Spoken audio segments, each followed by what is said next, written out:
समझा रहे होते हैं कि कैसे जंगल में रहा जाता है बेटा। इसी चीज को याद करके जे खुद को लायन के रूप में ढाल देता है और ये देखकर सारे बच्चे खुश और वो भी अपने जानवर वाले रूप में आकर जंगल में घूमना शुरू कर देते हैं। अब क्लास के बाद जे के कमरे में एक स्टूडेंट आता है जिसका नाम ब्रैंडन है और वो एक बाइसन है। ये तीनों एक साथ एक ही रूम में रहेंगे जिसमें ब्रैंडन, जे और लिली शामिल है और रूममेट होने की वजह से तीनों में बहुत गहरी दोस्ती भी हो जाती है। अब जे अपने दोस्तों के साथ जब कैंटीन में होता है तभी उसको जेफरी दूसरे स्टूडेंट्स को परेशान करते हुए दिखाई देता है। जेफरी के 4 दोस्त हैं जो चारों भेड़िया हैं और जो भी कमजोर जानवर हैं उनको वो बुली करते हैं जैसे स्कूल में होता है दोस्तों। ये देखकर जे को बड़ा गुस्सा आता है तो वो जेफरी के पास आकर कहता है दूसरे जानवर को परेशान करना रूल के खिलाफ है, तुम्हें पता नहीं है क्या, और तुम रूल तोड़ तो नहीं सकते, समझे। जेफरी को गुस्सा आ जाता है कि कल का लौंडा मुझे समझा रहा है और वो कहता है कि तू अकेला लायन हम 4 भेड़ियों पर भारी नहीं पड़ सकता, हम तुझे यहीं खा जाएंगे, समझे। जे और जेफरी दोनों एक दूसरे के ऊपर दहाड़ना शुरू कर देते हैं लेकिन इससे पहले कि भेड़िए और शेर के बीच लड़ाई हो पाती एक टीचर आकर उनकी लड़ाई रुकवा देती है, ये कहते हुए कि आइंदा कभी क्लास के बाहर लड़ाई की तो अच्छा नहीं होगा दोनों के लिए। अगले दिन लड़ाई की क्लास होती है। सारे स्टूडेंट्स प्रैक्टिस करने क्लास में आ जाते हैं जहाँ टीचर सबसे पहले एक लड़की जो की भालू है उसकी लड़ाई ब्रैंडन से करवा देती है। लड़ाई का नियम यही होगा कि एक दूसरे की जान नहीं लेनी है और ना ही जानलेवा हमला करना है, बस एक प्रैक्टिस होगी ताकि असली लड़ाई के दौरान प्रैक्टिस में सीखे गए मूव्स का इस्तेमाल किया जा सके। पर इस लड़ाई में ब्रैंडन हार जाता है तो अब भालू से लड़ने के लिए जे को बुलाया जाता है। वो इस बार भी खुद को लायन बनने की कोशिश करता है लेकिन कई कोशिशों के बाद भी असफल रहता है। तो एंड्रयू उसके पास आकर उसको एक छोटी सी पोटली देता है और जैसे ही जे उसको स्मेल करता है ना उसको अजीब सी फीलिंग्स आती है और वो तुरंत ही लायन में बदल जाता है। एक्चुअली उस पोटली में माउंटेन लायन के मलमूत्र भरे हुए थे ताकि उन्हें स्मेल करके जे को ऐसा लगे कि वो अभी भी बाकी लायंस के साथ मौजूद है। इसी वजह से जे आसानी से भालू को हरा देता है। अब एंड्रयू वो पोटली जे को देते हुए कहता है कि सुनो, ये तुम अपने पास ही रख लो, जो तुम्हें लायन बनने में मदद करेगा। साथ ही मैं तुम्हें खुद पर्सनली ट्रेनिंग भी देना चाहता हूँ ताकि तुम्हें मजबूत बना सको। क्या तुम बनना चाहोगे मेरे स्टूडेंट। ये सुनकर जे बड़ा खुश होता है कि सीनियर लायन मुझे ट्रेनिंग देगा तो काफी अच्छी बात होगी। अब एंड्रयू के जाने के बाद वहाँ पर जेफरी आता है। वो जैसे कहता है कि पिछली बार तो लड़ाई नहीं हो पाई थी, आज रात जंगल में तेरा इंतजार करूंगा, जिगरा है तो लड़ने के लिए आ जाना। जे को बहुत गुस्सा आता है कि मैं एक माउंटेन लायन और ये भेड़िया मुझे धमकी देकर चला गया, इसे बताऊंगा मैं, और यही चीज उससे बर्दाश्त नहीं होती, इसीलिए वो चैलेंज एक्सेप्ट कर लेता है उसका। लेकिन जब रात को जे लिली और ब्रैंडन के साथ उस लड़ाई वाली जगह पर आता है तो उसे अकेला जेफरी नहीं बल्कि उसके तीनों दोस्त भी दिखाई देते हैं जिसने अकेले ही लड़ाई में अपने तीनों दोस्तों को भी शामिल कर लिया था। जे अकेला और सामने 4 भेड़िए उस पर चारों तरफ से हमला कर रहे होते हैं। इस वजह से जे शुरुआत में तो डट कर मुकाबला करता है लेकिन धीरे धीरे करते हुए उसकी हिम्मत जवाब दे जाती है। उसकी जान खतरे में देखकर ब्रैंडन खुद को बाइसन के रूप में ढाल लेता है और जेफरी और उसके दोस्तों के बीच कूद कूद कर उन सभी को वहां से भगा देता है जिससे जे की जान तो बच जाती है दोस्तों। अगले दिन एंड्रयू जे को ड्राइव पर लेकर जाता है जहाँ रास्ते में वो उससे कहता है कि देखो, कल रात तुम्हारे और जेफरी के बीच जो कुछ भी हुआ मुझे उसके बारे में सब पता चल गया है। तुम एक माउंटेन लायन हो जो भेड़ियों को बिना किसी मदद के हरा सकता है, तुम्हें बाइसन की जरूरत नहीं पड़नी चाहिए थी। जे कहता है कि अकेले 4 को हराना इतना आसान नहीं होगा। तब एंड्रयू बताता है कि अभी तो शुरुआत है लेकिन मेहनत करते जाओ, फिर देखना 4 क्या 10 भी आ गए ना तो आराम से हरा दोगे सभी को, लेकिन हाँ उसके लिए तुम्हें मेहनत करनी जरूरी होगी। अब आगे एंड्रयू जब जे को स्कूल वापस लेकर आता है तो लिजा एंड्रयू से कहती है कि सुनो मेरी बात, अगर सबसे ज्यादा इंपॉर्टेंस जे को मिलेगी ना तो इससे बाकी स्टूडेंट्स में गलत प्रभाव पड़ेगा, इसलिए हमें सबके साथ एक जैसा बर्ताव करना चाहिए। लेकिन एंड्रयू कहता है जे सबसे खास है इसलिए उसे खास ट्रेनिंग भी देनी होगी जो कि मैं उसे दूंगा। इतना कहकर वो चला जाता है। अब टीचर बिना परमिशन के झगड़ा करने की वजह से जे और जेफरी को और उसके सारे दोस्तों को किचन में काम करने की जिम्मेदारी दे देता है। जिसके बाद मिया दोस्तों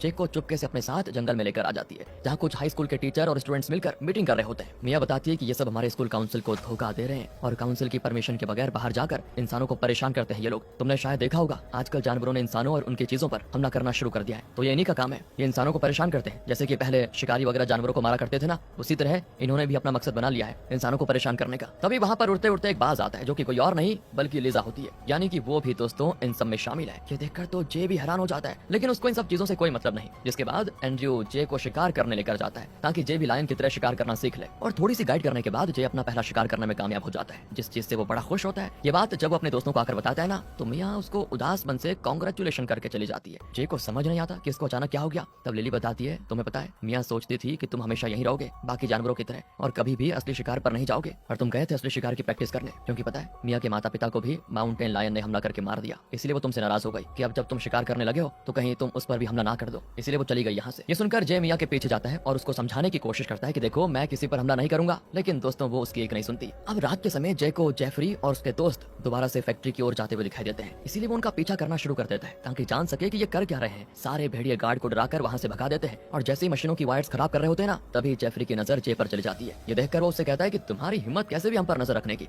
जासूसी कर रहे हो क्या हमारी, नहीं छोड़ूंगा तुम्हें इस बार भी, और इस बार तुम्हें बचाने के लिए कोई नहीं आएगा यहाँ पर। लेकिन उनकी लड़ाई हो पाती इससे पहले ही एंड्रयू वहाँ पर आकर सभी को रुकवा देता है और जेफरी से कहता है कि जल्दी चलो वरना हम फंस जाएंगे। ये देखकर जे समझ जाता है कि जेफरी जो भी कर रहा है वो एंड्रयू के कहने पर ही कर रहा है। एंड्रयू जे से कहता है कि मेरे साथ चलो, मैं तुम्हें सब बताता हूँ कि आखिर यहाँ पर क्या चल रहा है। अब वो जे को अपने घर लाने के बाद बताता है हम जानवर इंसानों से पहले नफरत नहीं करते थे लेकिन अब हमें नफरत हो गई है। तुम्हें वो फैक्ट्री दिखाई दे रही है, उस फैक्ट्री ने आधा जंगल खाली कर दिया, सब कुछ काट कर फैक्ट्री बना दी इन लोगों ने जिसमें केमिकल्स बनते हैं। उस केमिकल की वजह से न जाने कितने ही जानवरों को अपनी जान से हाथ धोना पड़ रहा है। इंसानों को जानवर और वातावरण की कोई फिक्र ही नहीं है। मेरी पत्नी और मेरी बेटी दोनों को एक शिकारी ने गोली मार दिया। क्या गलती थी उनकी बताओ? वो दोनों तो सिर्फ जंगल में घूम रहे थे, जो कि उनका घर भी है, लेकिन वहाँ कर भी इंसानों ने उनकी जान ले ली। पिछले 50 साल से काउंसिल के लोग इंसान बनकर प्रोटेस्ट कर रहे हैं ताकि जंगल और जानवर को बचाया जा सके, लेकिन इंसानों की हरकत में सुधार आने के बजाय वो अब और ज्यादा जंगल और जानवरों को बर्बाद करने में लगे हुए हैं। इसलिए हमने खुद की टीम बनाई है ताकि अब हम इंसानों को उनकी जगह रहना मुश्किल कर दें। हम इंसानों को वो तकलीफ दें जो वो हमें दिया करते थे आज तक। मैंने तुम्हें इसी मिशन के लिए स्कूल में बुलाया क्योंकि मुझे पता है कि तुम बहुत खास हो और तुम हमारा साथ जरूर दोगे ताकि उन इंसानों को उनकी औकात दिखा सको। ये सुनकर जे एकदम हैरान हो जाता है, लेकिन वो कहता है मुझे थोड़ा टाइम चाहिए जवाब देने के लिए कि मैं तुम्हारा साथ दूंगा या नहीं। एंड्रयू भी कहता है बिल्कुल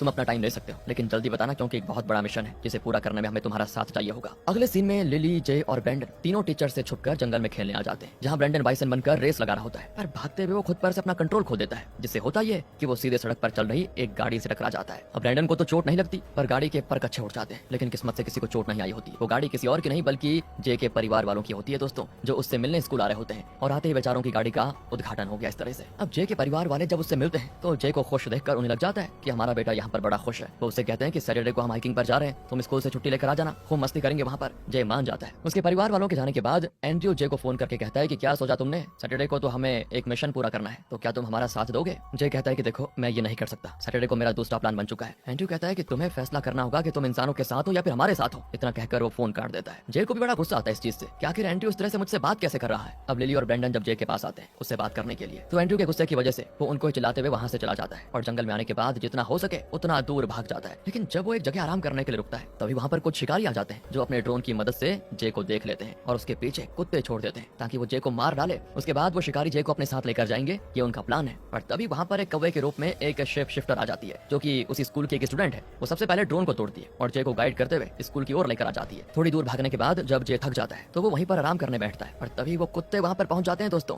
लेकिन वो उस पर हमला कर पाते। जे खुद को इंसान में बदल लेता है। ये देखकर तो कुत्तों की भी आंखें फटी की फटी रह जाती है कि ये क्या देख लिया हमने। अब एंड्रयू जे के पास आकर कहता है कि मैंने तुम्हारे लायंस के परिवार को ढूंढने की कोशिश की, जिससे मुझे पता चला कि उन्हें भी शिकारियों ने मार डाला है। तो क्या अब भी तुम इंसानों का साथ दोगे जिन्होंने तुम्हारे परिवार को तुमसे छीन लिया? अब तो तुम हमारा साथ देना चाहोगे ना? जे का दिल टूट जाता है कि वो अपने पिता से दोबारा कभी नहीं मिल पाएगा, इसीलिए वो गुस्से में आकर एंड्रयू का साथ देने के लिए मान जाता है। और अब एंड्रयू सारे लोगों को उनका प्लान समझाता है कि किसको कैसे क्या करना है। सबसे पहले उन्हें गार्ड्स को डराकर भगाना होगा, उसके बाद बड़ी बड़ी मशीन्स बर्बाद करनी है और फिर पूरे फैक्ट्री में शॉर्ट सर्किट करके धमाका करना है, जिस पर ये सारे मान जाते हैं। लेकिन जे एंड्रयू से कहता है कि मैं आपका साथ तो दूंगा ताकि इंसानों को सबक सिखाया जा सके, लेकिन मैं ये नहीं चाहता कि ये करने में किसी भी इंसान की जान जाए। आप एक भी इंसान की जान नहीं ले सकते, बस ये मेरी शर्त है। ये सुनकर एंड्रयू कहता है कि ठीक है, किसी भी इंसान को नहीं मारा जाएगा, सिर्फ उनकी चीजें बर्बाद की जाएंगी। अब प्लान शुरू करने से पहले जे के ही घर वाले उसको फोन करके कह देते हैं कि तुम आए नहीं बेटा, हम हाइकिंग पर जाने वाले हैं। तो जे कहता है कि माफ करना, इस बार मैं नहीं आ पाऊंगा, वो मुझे थोड़ा अर्जेंट काम पड़ गया है, आप लोग एक काम कीजिए, जाओ एंजॉय करो। इतना कहकर वो फोन काट देता है। अब वहाँ पर लिली और ब्रेंडन भी आ जाते हैं, तो जे से कहते हैं कि कहाँ जा रहे हो तुम हमें बिना बताए,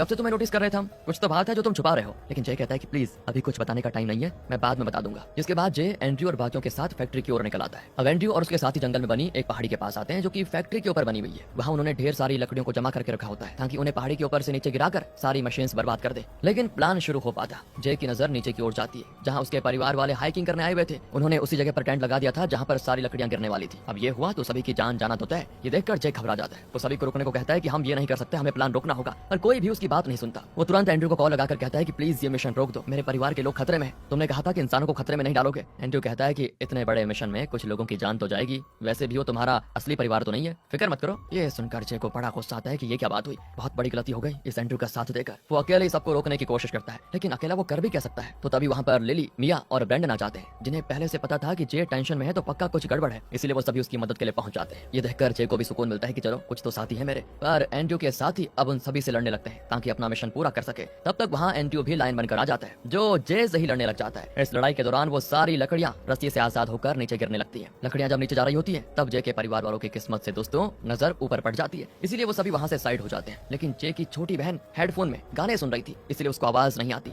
लकड़ियों की गिरने की। पर इससे पहले की लकड़ियां उस पर गिरकर उसकी जान लेती, सही टाइम पर जे वहाँ पर पहुंचकर अपनी बहन को बचा लेता है। इस चीज से एंड्रयू का प्लान तो सफल हो चुका था और किस्मत से जे के परिवार वाले भी बच जाते हैं, जो देखकर जे की खुशी का ठिकाना नहीं। लेकिन वो एंड्रयू के पास आकर उसको बहुत चिल्लाता है कि तुमने मुझसे झूठ कहा कि तुम इंसानों को नुकसान नहीं पहुंचाओगे, अब से मैं तुम्हारी किसी भी बात पर कभी भी भरोसा नहीं करूंगा। एंड्रयू कहता है हाँ मुझसे गलती हो गई, आइंदा ऐसी गलती नहीं करूंगा, माफ कर दो। लेकिन जे उसकी बात को इग्नोर करके अपने दोस्तों के साथ दोबारा स्कूल आ जाता है, जहाँ उसके आने से सभी बड़े खुश होते हैं क्योंकि उसने काम ऐसा बहादुरी वाला